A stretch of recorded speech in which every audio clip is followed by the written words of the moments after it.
You are listening to the Maple Footy Podcast. This is the unofficial football podcast of the North. I'm your host, Sam Little. Find me at official Sam Little on Instagram. There's nothing left to say except for sit back, enjoy, and welcome to the show.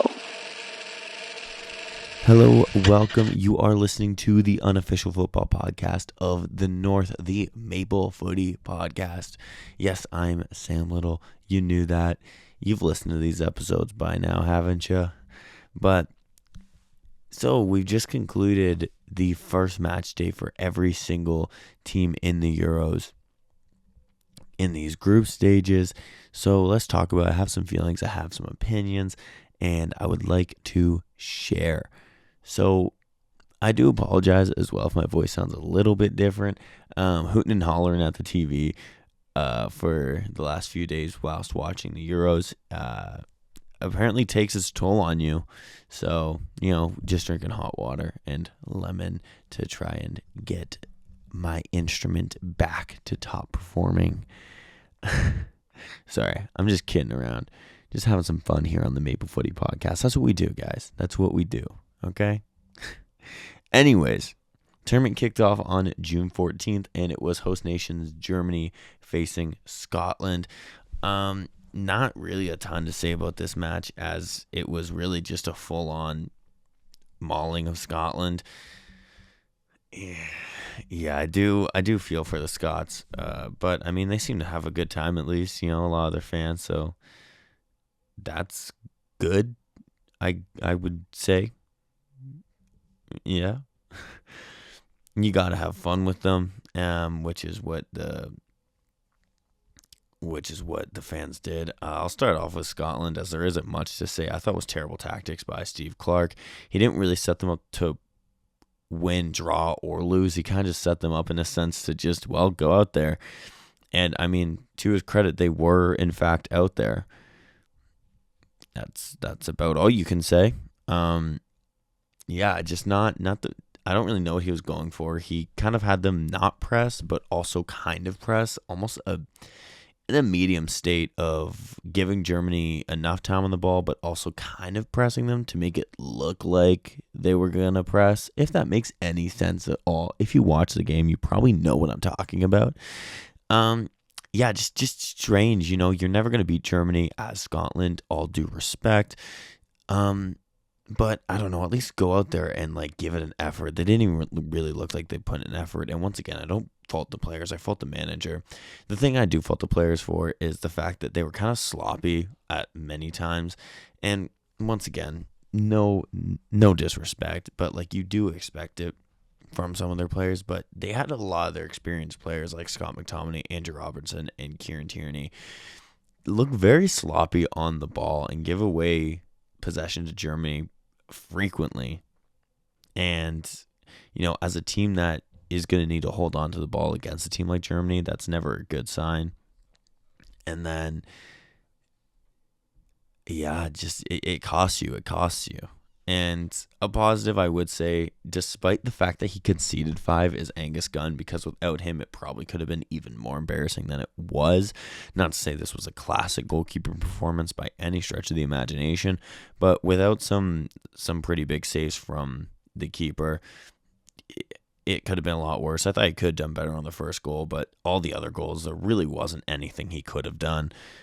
A penalty, a couple long-range efforts, an insane goal by Musiala. Yeah, just not a whole ton he can do. So, I mean, it's an uphill battle now for Scotland. So, it'll be interesting to see how they come out in the next game. But, yeah. Looking at Germany, once again, not many notes, as it was kind of just pretty routine for them. They went out, they dismantled Scotland, and got the 3 points. I mean, I don't really have a ton to say on their performance, if I'm being honest. It was obviously good. They looked very good against a weaker squad, but that being said, I don't think that they will look weak throughout this tournament, in the sense that, I see a lot of people saying, well, it was only Scotland. Yeah, but I don't really think it was just the fact that it was only Scotland. I think it's the fact that Germany just does look this good against higher class opposition. Once again, no disrespect to Scotland, but against higher class opposition, yes, it will be harder for Germany. But I don't think that's like, oh, this German squad's terrible. They just played even worse opposition. No, I don't think it's anything like that. I think they are good, and I think that they'll give any team a run for their money and will probably look good against those teams if they show up. Special shout-outs to Jamal Musiala, who I thought was one of the best performers I've seen so far. He was willing to take on guys. His distribution was great. And then looking at Tony Kroos, he needs to pull Tom Brady and unretire. He doesn't need to retire. I know he's going out on his own terms. This guy's got years left in the tank. I've said this every time I've talked about him. He shouldn't retire. I know he's not listening to me, but don't retire. The game still needs you, man. Come on, you know? But yeah, really, honestly, nothing more to say about this game. It was pretty one-sided. Yeah. So yeah, looking at the other game, you see the Swiss took on the Hungarians, Switzerland versus Hungary. Switzerland just outclassed them for a good amount of this game. Abitzer was the main man. I thought he looked great out there. Xhaka was a general in the midfield, and Ndoye was causing problems. Keeper and defense were barely challenged up until like the last little stretch where Hungary tried to rally. Switzerland took their foot off the gas, but weathered the storm and clinched the game in stoppage time with a goal from Embolo. They dealt with Hungary's attack well. Varga should have had one, but he did score one. That's really the only times Hungary really, really tested the opposition. But yeah, I thought Switzerland just outclassed them. They just looked up for it, and quite frankly, Hungary just didn't. So yeah, looking at Hungary specifically, they seemed all over the place. They couldn't keep the ball. Their star players weren't on the ball enough. Like Szoboszlai just wasn't on the ball enough, and when he was, you could see his quality, but they didn't do it often enough, and when they did, it was too little too late. They showed the Swiss, I thought, far too much respect. I think these two teams are pretty well evenly matched, and you wouldn't know it looking at how Hungary played. They almost looked a bit scared a little bit. Like I said, they just respect them a bit too much. I thought they were lazy in defense. As I mentioned, Varga, their striker, should have had another one right before his goal. I thought that their defense was having just an absolute stinker, just all across the back line. Not great. Yeah, they're going up against it in the next couple games. It's doable. It's not impossible. It is only one game, one loss. But if we're saying that Hungary loses their next game against Germany, which I wouldn't be surprised, we're looking at probably an early Hungary exit, I would say. But like I said, back to the wall right now. Obviously, harder things have been done. But yeah, just not looking great for Hungary at the moment.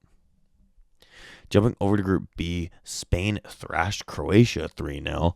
Who had that on their bingo card? Not me, that's for sure. So Spain just looked a great team. It was a great team performance. They looked like a well-oiled unit. They all knew their jobs, and they did them so well. Played keep away at times from Croatia. Like, Croatia couldn't get on the ball at times in this game. Spain looked calm, quick, and up for it. Clinical when they needed to be. Morata's goal came against the run of play, which I think really helped Spain. Croatia was really starting to grow into the game, and then boom, just immediately Morata catches them on the counterattack and makes it 1-0. 3 minutes later, Ruiz doubled the lead, and Croatia just let them walk through. I don't know what they were doing. They let Spain just walk right through them. Easy goal for him, although it was a very nice finish. I'm not saying it was easy in that sense. It was easy for them to just walk through Spain, which you would expect a little bit more, but I guess not. They did have a couple of shaky moments, but it never seemed to be in doubt. I mean, the only time they were shaky was when they were already up 3-0, so I would kind of chalk that down to being a bit more nonchalant, knowing that the game was in the bag. especially after that third goal. Third goal was done and dusted at half.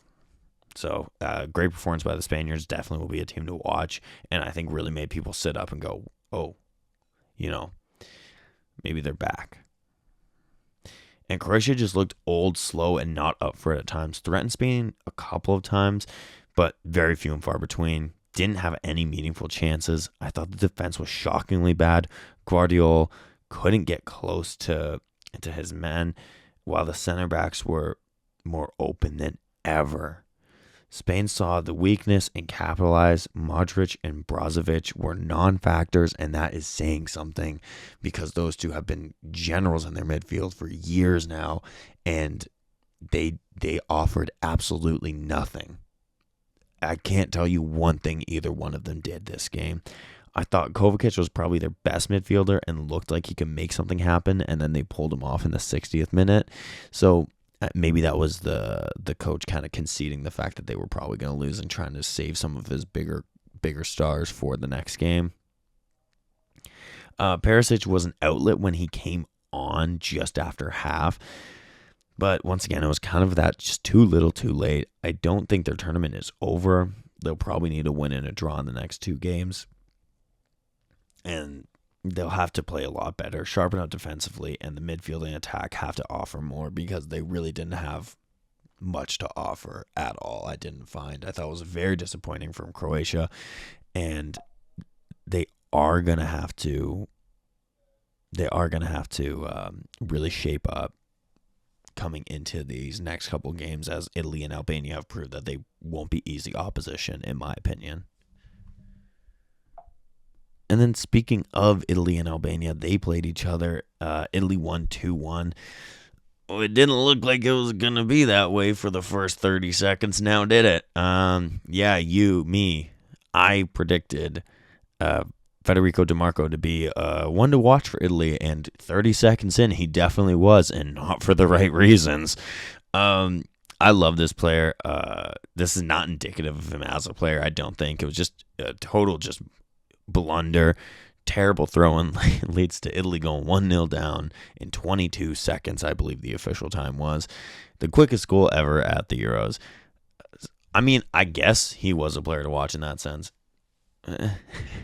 But I do think they had a great response to going down super early. They settled so quickly after that and then kind of recuperated.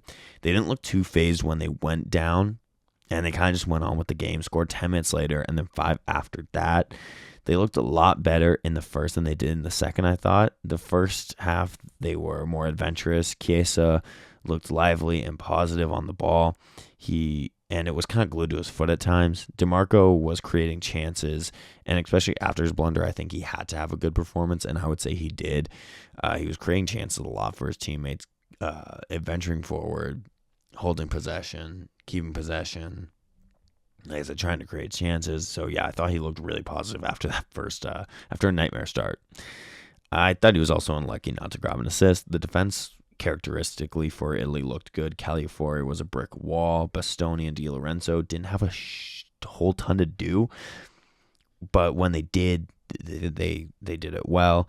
I thought in possession, they were honestly more of a back three with DeMarco almost slotting almost into like a winger role type of way, whereas Di Lorenzo would kind of slot in as a third center back, and the back line would kind of shift to accommodate DeMarco going forward.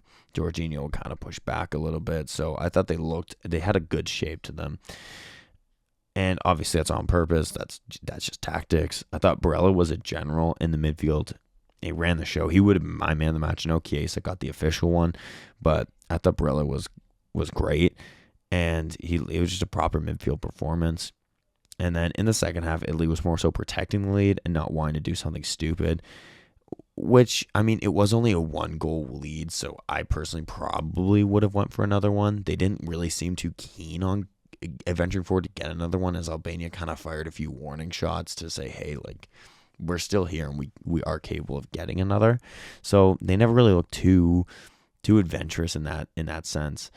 But I do think a concern going forward is still, as I said in my predictions episode, listen to that if you haven't, is their striker.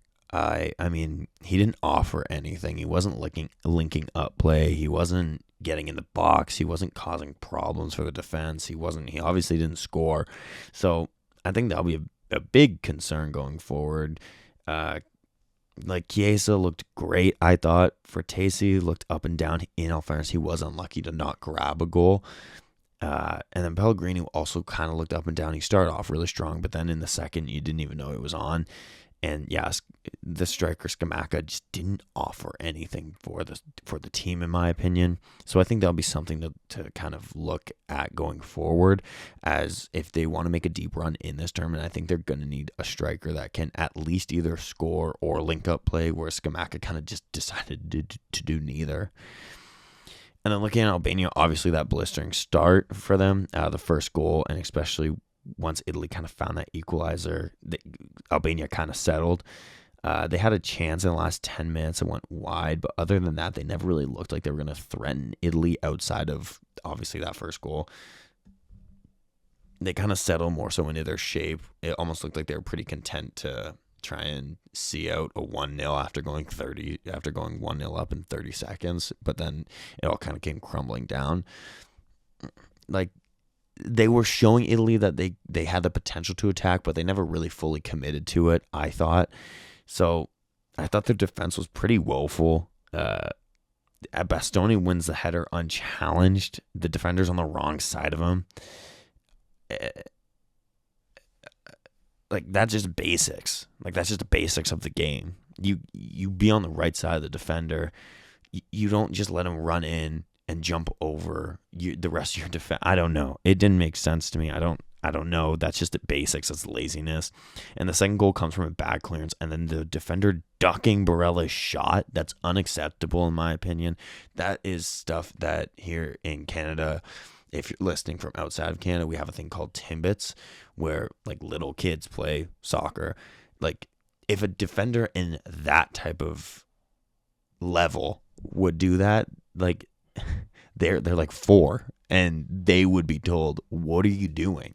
Don't duck the ball." Now imagine, you're in the Euros against the defending champs, and a great midfielder takes a shot and you duck it. I don't know. It just, once again, just laziness, lack of, I would say, dedication to playing. In my opinion, you just duck. I don't know. And yeah, they just didn't really look like. They didn't look like they were ready to win. Almost like maybe they could sit on the 1-0 or maybe grab a draw.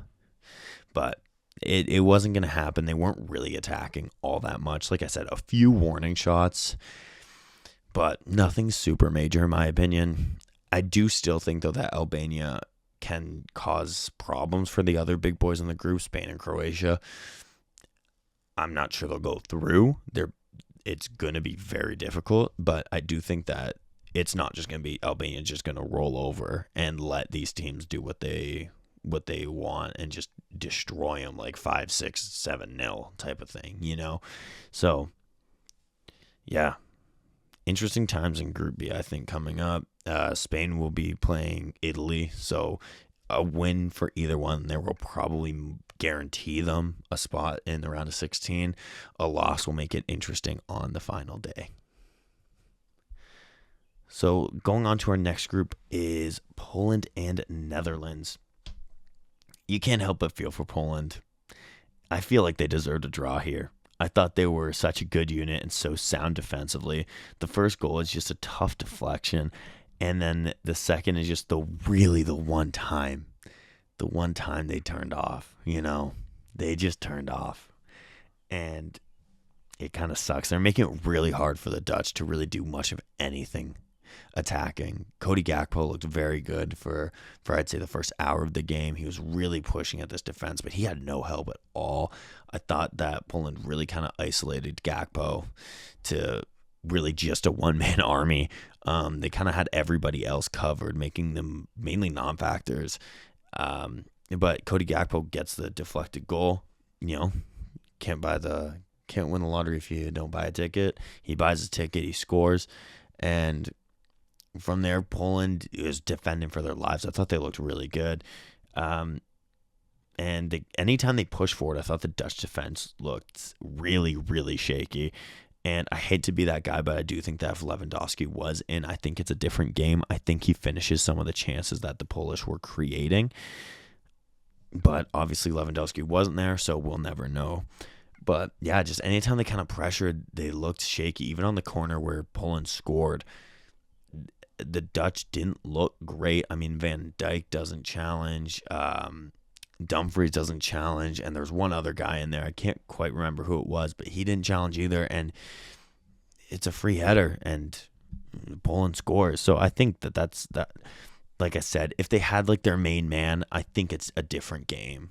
I could be wrong, but that's just how I feel. And then it will be tricky for Poland now. I think their back's against it in a pretty tough group. They got France and I'm blanking right now. Austria. They have France and Austria, so I think it will be tough. And it doesn't help that Poland will be facing France. No, they won't. Poland will be facing Austria. So that may be even worse because Austria also need a win. So, I think Poland's up against it is what I'm trying to get at. And then looking at the Netherlands, they pushed Poland hard and eventually did get the breakthrough.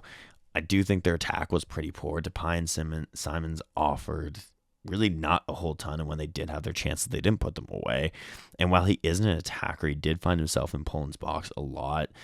And that was Dumfries. I thought he probably could have had a couple goals here, but his finishing was just woeful when he got the chances. And in the first half, I thought Gakpo was great. Everything was flowing through him. Kind of ran out of fume around the 60th minute, I think. I don't think he was as impactful after that. And the Dutch midfield, I thought, was good enough. And Aki at left back, I thought, was probably one of their better players. I thought he was a great outlet. Picked up 2 assists, obviously. He wasn't challenged much defensively. So, he didn't really have to do much defensively because he wasn't challenged. I thought their keeper made some big saves. He bailed out the defense a few times. Van Dijk, Dumfries, and De Vrij all looked a bit shaky whenever they were kind of tested. I thought their distribution was poor. They got caught in the ball a few times, a couple wayward passes. But the subs, when they came on, really changed the game. Obviously, Weghorst, I thought the game was calling out his name, and eventually he did get the call in. And obviously he got the winner. I thought Frimpong, Gini Wijnaldum, and Malin also brought a lot of energy. I thought they were very quick guys running at very tired Polish legs. And obviously, like I said, subs really worked out. Dutch do have their weaknesses, and I do think a team like France, who they will play very soon, is going to exploit that, or has the potential to at least. But I think they've done enough to get their first win. Very entertaining game, I thought. It was really fun to watch tactically. It was one of my favorite ones I watched, so shout out Poland and Netherlands for giving us a good game. Moving on to the French against Austria. This came after a lot of games were played, but kind of keeping the continuity here with the groups and whatnot. We'll talk about them next. So Austria was great on the counter, but France did figure it out and really cut it out extremely quickly, I thought. And they were unlucky with that own goal. Although it was initial poor play from Austria, they didn't clear their lines. And then obviously you get punished by Mbappe, who obviously that's not his goal, but he created that entire thing. And yeah, I feel so bad for the defender that it went in on. He just looks so sad after the game. I do feel very bad for him. And especially when Austria, I think, did enough to probably get a draw from that game. It does hurt. I thought Limer was outstanding. He covered so much ground, and obviously Conte on France is going to be the midfielder that gets all the plaudits. I do think Limer was amazing for the men in red. He was everywhere. He was attempted to be the first to every ball, won back possession a lot, tried to spring counters, tried to keep possession. I just thought it was a very good performance, and it's going to go under the radar, obviously, because Austria did lose, but I don't want us here at the Maple Footy Podcast to forget about that, okay? Promise me you won't, all right? Thank you. But, yeah, I thought they were set up really well. They were set up for success. They made it difficult for the French at times to really do much of anything. And what hurt Austria was the final ball did let them down. they didn't really create a ton of chances, I found. And when they did, they couldn't finish those chances. So, at that level against a team of the caliber of France, when you get those chances, you have to finish them. And if you don't, you're punished. And of course they were punished. It was an own goal, but in the end they were punished for not taking the chances. So they do have Poland next. I have that written down in my notes after this game, so I can clarify that thanks to prior confusion. Yeah, I'm professional. What can I say? But yeah, no, they play Poland next. It's going to be a must-win for both teams, so I think it will be a very interesting game to see how it plays out. Both teams are quality, and it's going to be a shame that they're one of them or both of them could potentially be going out. Very talented teams. They've shown that they can at least upset the big boys, even though they didn't get the results. And looking at France, definitely not a classic French performance, but they still had their chances to win the game. I thought they got a little lucky with that own goal, but once again, can't win the lottery if you don't buy a ticket, right? Giroud and Mbappe should have had a goal each. Mbappe clear on goal. I think everybody's expecting that net to just, that's a nice little sound effect for you. Yeah, I think everyone's kind of expecting Mbappe to score that, his first ever goal at the Euros, which he hasn't done yet. One of the few things he hasn't done in this game. So everyone's kind of expecting him to score. Giroud should have scored his chance as well. So obviously, my point here is that they had the chances to win the game with or without the own goal. Just the own goal was really the only thing that went into the back of the net. I thought Maignan was great when called upon. He wasn't called upon often, but it showed he was concentrated, ready for it. And yeah, just a proper goalkeeping performance, I thought. I do think that Giroud was missed in the starting 11 because his build-up play and link-up is great. I think he plays really well with those guys, Mbappe, Griezmann, and I know Dembele was on the wing, but him or Coman, he plays really well with these guys. I know Coman didn't get it on, but yeah, I think Giroud just plays well with these guys, and he gets to bring them into the play a bit more, whereas Marcus Thuram, I thought also, don't get me wrong, I thought he was great too, and probably one of France's shining lights in this game. He offered a lot of defensive work rate and is a great option because it means that him, Mbappe, Dembele, and Griezmann could kind of interchange between the four of them. They all kind of like fill in for each other at times. So he does offer something different than Giroud, where Giroud doesn't really do that. I guess it's kind of more so which one would you prefer. So if you prefer that interchange, Thuram's great for it. If you prefer the link-up, build-up, it'd be Giroud. I thought the decision-making on Thuram's part was questionable. There was a few times, this goes for him and Dembele, I think. There's a few times where both of them just either held on to the ball too long or didn't hold on to the ball long enough. They'd get the ball and almost look rushed, or they'd get the ball and look like they had all the time in the world. And I don't know. It's just kind of something I noticed. They didn't really, their decision making, I think, wasn't on par for what you would expect from this team. I thought the defense was pretty good. I thought Saliba wasn't. I would be looking at Konate for the next game. I know the stats show that Saliba had a great game, but anytime Austria pressured him, they got past him with ease. And if it weren't for N'Golo Kante or Upamecano, it could have been a disaster class Euros debut for Saliba. I would be heavily considering Konate to play the next game. And yeah, I mean, this is France, so it seems like they do this in most major tournaments. They kind of grow into it as they go. Not phenomenal, but definitely good enough at this moment in time. They're going to have to, I think, play a lot better against the Dutch, though. Looking at our next group, we've got Slovenia, Denmark, England, Serbia. Slovenia and Denmark play each other in a 1-1 draw. So looking at Slovenia first, it definitely wasn't the greatest tactical performance or anything like that you're ever going to see. But what they did do is they played their hearts out and they didn't stop. They kept pushing for that equalizer. And then, when they kept on missing these chances and Sesko hit the woodwork, you really thought it may not happen. But directly from that woodwork chance, he's the man that follows it up, wins a corner for his country, which results in a goal. It's a great strike by Janic. A bit of luck on their side for the first time in the game, as it takes a deflection off one of the Danish defenders and goes in past Kasper Schmeichel. But, what's that saying we've been saying all episodes? Lottery ticket, something like that. And yeah, he takes the strike. I thought defensively they did enough, but could have been punished a lot worse if Denmark were more clinical. Oblak made a couple of saves, one in particular on Højlund that I thought was definitely the defining moment of the game. And Slovenia just showed that, they're not, kind of like Albania in their group, they're not just going to roll over and let the big boys just kind of outplay them, outclass them. No, like, they might get outplayed, they might get outclassed, but it's not going to be easy. And, a famous saying that is in and around my family is, you can't teach heart, and Slovenia just had so much heart, and it was just such a great, respectable performance that they just didn't stop. You saw what it meant to these players.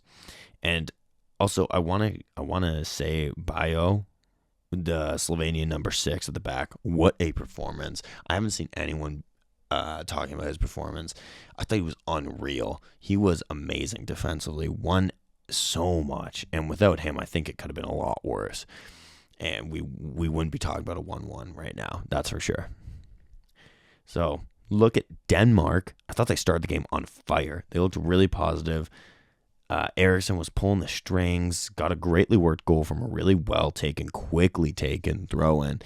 And then they kind of just let their foot off the gas and started to look careless, letting Slovenia back in. They had their chances, but didn't put them away. Højlund should have had one. Eriksson probably should have added another to his tally on the day.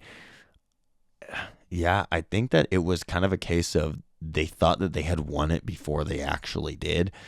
They just looked so much like nonchalant, like when the chances came, they weren't really super eager. They looked kind of nonchalant on the ball. Just not, I don't know, just, you were only 1-0 up. If you were up like 4-0, something like that, then it's like, okay, like, you can kind of be a bit careless, but 1-0, the game is still so close. You were giving Slovenia way back in, and Slovenia kept pushing. They fired warning shots, and Denmark never woke up. I thought the defense was pretty lackadaisical. They were all over the place. It didn't look great. And they were the ones that were really giving Slovenia the lifeline. Not properly clearing, poor in possession. Just, I don't know. Something happened after they went 1-0 up, and it wasn't good, that's for sure. You can't turn off like that, and especially they're going to be playing England very soon. You can't turn off like that against top competition, so you could be punished a lot worse. Speaking of England, they of course played as well Serbia to a 1-1 victory. I don't think this was the most impressive performance, not professive. I tried to mix performance and impressive, apparently. We make new words on the Maple Footy Podcast. That's what we do. So it wasn't the most impressive performance, especially in the second half when Serbia was really pressuring them. They didn't look super calm and didn't know how to deal with it. In the end, they did enough to keep Serbia off the score sheet, and they got their goal. I thought some of their big players were pretty missing. Saka, I thought, was very bad, especially in that second. He was dispossessed a lot. Anytime he was on the ball, Serbia just bodied him off of it. And it wasn't like it was like a cheap foul. No, like they just got him off the ball, and he didn't do anything. Foden was a non-factor, and Kane didn't get any service. He had the least amount of touches of any player. I saw that stat. So, some of your big boys aren't getting the service or aren't showing up, or both. And I thought Bellingham was the difference maker. Of course, he got the goal on the night, and he really looked like the only player that would be attacking or getting them anything from this game, and he was the difference maker, his header in the 13th minute. And now I'm going to talk about a man that's been talked about a lot. Trent Alexander-Arnold. seems to be public enemy number one. I'm going to preface this by saying he's not a midfielder. So why is he playing in the midfield? Okay. Anyways, I think there was a magnifying glass over his performance. Anything that was wrong was amplified to the extreme. He lost the ball twice in very bad areas to lose the ball. Definitely not defending that, but that happens. It happens to midfielders like some of the best in the world. Kevin De Bruyne, it happens to him. Declan Rice, his midfield partner, it happens to him. So they were making, a lot of people making a big deal of the fact that he's not a midfielder. And yes, you're right. He is not a midfielder. He's a right back. And what has always been his weakness is his defensive capabilities. In my opinion, I don't think he's a bad defender. I think he has deficiencies in his game. I think his lack of spatial awareness has always cost him and has always been one of the keys to his downfall. So why is he in the midfield? Because as a midfielder, you need to be spatially aware at all times. And when that's your weakness, it seems a bit strange to be thrown into the midfield, doesn't it? So I actually don't blame his performance on him. But I also, with all this being said, I don't think it was a bad performance. I honestly don't. Now, I would play him at right back, but I don't think it was a bad performance from him. He won the ball back a good few times, which has kind of gone under the radar. He cleaned up for Declan Rice and some of the defenders a couple of times, and his switch of play is literally second to none. Like, he's probably the best in the world at it. So, was it an amazing performance that you're going to be raving about for the next 20 years? No. Was it this disaster class that some people are making it out to be? No. I thought it was a decent performance in a situation that he shouldn't have found himself in, because he shouldn't be playing in the midfield. He should be playing at right back. I would start him over Kyle Walker. I know I don't have any skin in the game. I'm not English, so, it's up to Gareth Southgate who he's going to choose to play that right back role. But I don't know. Trent Alexander-Arnold has been one of the best players in the world over the last half decade. So I do feel for him because he never really gets the credit he deserves, because he was doing things in that game that nobody else on that pitch was doing. Some of the distribution he was putting in was going just under the radar. They didn't say anything about it. I don't get it. I'm not sure what he did. If he did something, maybe, I don't know, to the point of where he can't even get recognition for something good that he does. I have no idea. But yeah, just absurd to me that you'd play a right back in the midfield and then everybody's mad that he did things that he does at right back, but it's going to be amplified in the midfield because I don't know. It doesn't make sense to me. He's a very good player. He's one of the best in the world and has been for a bit. He'd be my top probably 25 in the world.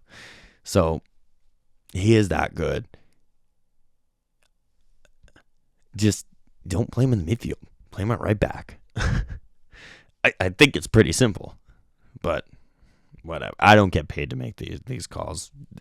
Southgate does. So moving on from Trent, Pickford and the defense, I don't think were ever truly tested by Serbia. Serbia did ask questions, and the couple times they had true opportunities. I think the defense didn't look superb, but they also didn't look awful. Pickford made a few decent saves, and yeah, just I think it's going to be a typical England tournament. They're going to come up against lighter opposition, and then once they get to some of the more elite competition, I think you'll kind of see that England aren't up there.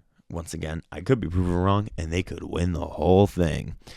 But it just kind of going off of what we've seen from England in the past, that's kind of how I think the tournament's going to pan out.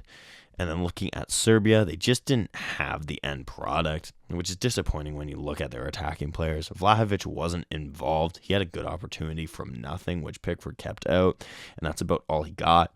Mitrovic had a handful of opportunities, but really also nothing, kind of more so just kind of came from nothing.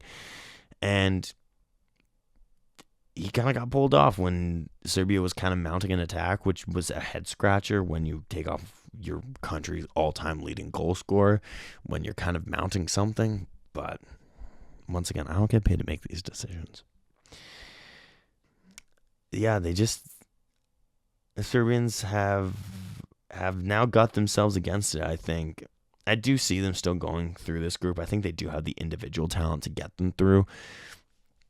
But we'll see how it all plays out. I do think that it'll be hard against Denmark and Slovenia, but we'll see, I don't have a whole ton to say on their performance. It didn't wow me, but it also didn't leave me going, oh gosh, they're gonna bomb out.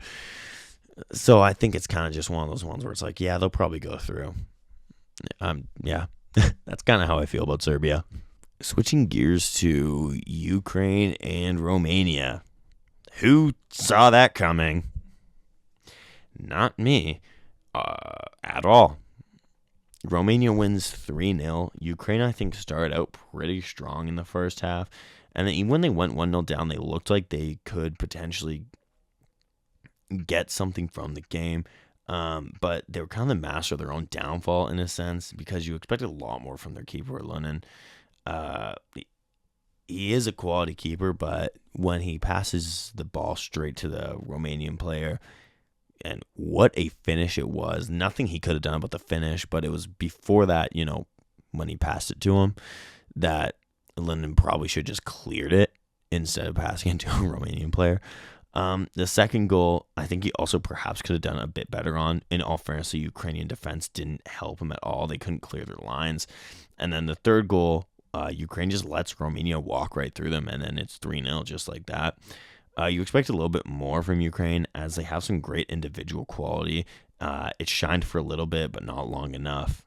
Just not good enough. They are going to find it challenging, I think, in the next two games to get something from this group and potentially go through. But you never know. Teams have done it before where they've started out not great and have gone through. So, it's one game.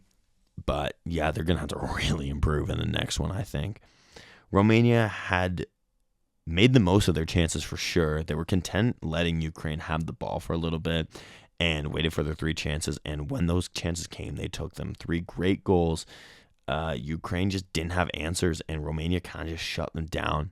And I think it was a very sound performance from Romania. It's their second ever win in a major tournament, so an enjoyable afternoon for them. 3 great goals, 3 points, top of the group. No complaints for sure, I would assume from Romanian supporters. And yeah, they're in a very good position going into these next 2 games. Looking at Belgium, Slovakia, are we surprised with Belgium? They bombed out of the last World Cup, and in my opinion, weren't great in the last Euros, but did make it to the quarterfinals. They're relying on a Kevin De Bruyne who, whenever he's not in the Pep system, looks very, very weak. People compare him to the greats like Lampard, Gerrard, Scholes of the Premier League. He's not up there. Let's stop. Let's just stop. He's in a great, great system with a great manager, with a great team that is a great team because of the system they play. And outside of that, none of those players look up to par. Sorry, almost none of them. Some of them do, but most of them do not. And yeah, just De Bruyne ghosts in the big occasion, I always find. And when his country needed him, he did in fact ghost. So yeah, that's what happened. And they were relying on Romelu Lukaku, who seems to be a man to sabotage his team. Anytime he plays against a good team or when his team needs him, he disappears. Real bad for them. I still think that they can get out of this group, but they're going to actually have to show up. So you never know what's going to happen. But I do think that they do have enough to get out the group. If they were in, all due respect, a stronger group, I think that they'd really be up against it.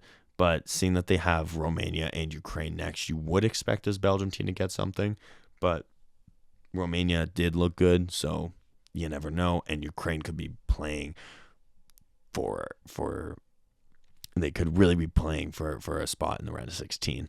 So I don't know. I don't think it's going to be easy for Belgium. But look at Slovakia. They did everything they could to keep that clean sheet, and they did. 1-0 win. Their little nicks off of toes, clearances off the line, VAR I do think helped them disallow 2 Lukaku goals. The first one I think was rightfully disallowed. The second one is up for debate for sure. But they did enough to win, in my opinion. I don't think it's an unfair result. It's an unfair call, but I don't think it's an unfair result. Yeah, they just looked better. They had a great shape, and it leaves them in a very good spot going into the next round of games. Turkey, Georgia, 3-1 Turkey, but it was a lot closer than that, as it was 2-1 going into the stoppage time. Georgia was pushing the whole game, and obviously that third goal, the icing on the cake, comes from Georgia's keeper committing himself forward for the corner kick, caught in the counter, and there's your third goal. It's obviously a lot closer than 3-1. Turkey had moments of magic and individual talent. That's really what separated these two sides. Turkey just had more in them. Maybe luck bailed them out a little bit, with Georgia hitting the woodwork a fair few times. Their third goal, like I said, coming from that counter. But yeah, their other 2 goals were wow. Arda Güler especially, take a bow. Youngest player to ever score on their debut in the Euros. And what a goal. What a goal. Amazing goal from the young Real Madrid man. And a lot of hope is being invested into him, and hopefully it pays off. I think he has the talent. So obviously you always want to see one of these young players do well. And he really showed his quality tonight. I thought the difference maker, in my opinion. Going forward, I do think Turkey will have to sharpen up defensively, because perhaps against a stronger team they get punished. But big win for Turkey in a belter of a game. Georgia will probably feel like they did enough to get a draw. They pushed really well in the game. They didn't just give up after they went down twice. They went down once for 1-0. They found their equalizer. They kept pushing. They went down again, nearly found their equalizer for that one on so many different occasions. It just wasn't meant to be. The ball just did not want to go in the net. They just, maybe sometimes luck isn't on your side, and hitting the woodwork a few times is always going to be a bit of a heartbreaker, isn't it? It just wasn't meant to be. I think it is a performance to be proud of. I don't think many people expected a ton from Georgia, but maybe they've made some people kind of sit up and go, okay, maybe not an easy 3 points like maybe they were seen as, but definitely a performance to be proud of, I think, from the team that has never played in a major international tournament. They play with heart, they play with passion, and you can never fault that, I don't think. And it was great to see them score their first ever goal at a major tournament. Looking at Portugal and the Czech Republic, 2-1 Portugal. I don't think many people are super surprised that Portugal get the win here. I think Czech gave them a run for their money for sure, but I think Portugal just has the quality to be the difference makers that Czech may not have. Not to say that Czech don't have difference makers, but Portugal have Ronaldo, so they have difference makers, and even outside Ronaldo, Bruno Fernandes, Bernardo Silva, Diego Jota, they have these difference makers that when they're looking down and out, they do find it in them to get these wins. And I do favor both these teams to probably go through from this group. Czech are a very good side. They have some good players. Souček, Schick, and Koufal, among others. They do have the players. They have the talent. They have it in them to go through. And Portugal, I do think, are locked to go through, especially after this 3 points. I think it would be a big blunder for them to not go through at this point. I think they have the quality to see off Georgia and Turkey. They have this guy named Ronaldo. So, yeah, I mean, a pretty predictable Portugal win, although they did kind of find themselves in a bit of trouble when they went 1-0 down. But like I said, they have those difference makers to dig them out of these holes, and that's exactly what happened. So the two teams I think are going to go through from this group played each other, and Portugal did win. Czech take the L, but I really don't think it's anything for the Czech to go, uh-oh, just yet. I think that they have enough to go through. But let me know what you thought of these games. I am done for today. You don't got to listen to me anymore. Thank you for sticking around this long if you did. I hope you're enjoying the Euros as much as I am. I think it's been a great tournament so far. Pretty entertaining. A lot of fun. Some big upsets, as we've seen. Slovakia, shout out. Turkey and Georgia putting on a great game. Germany looking like a proper host nation and ready to win the trophy in their home country. But yeah, find me on Instagram at official Sam Little. You can find me on my other socials from there. And yeah, keep watching the Euros, keep enjoying, keep listening to the Maple Footy Podcast, of course. And until the next time, cheers, everyone. And that was your Maple Footy Podcast. Thank you so much for listening. Check my socials for any and all future updates at Official Sam Little on Instagram, where I am most active. And until next time, live, laugh, little.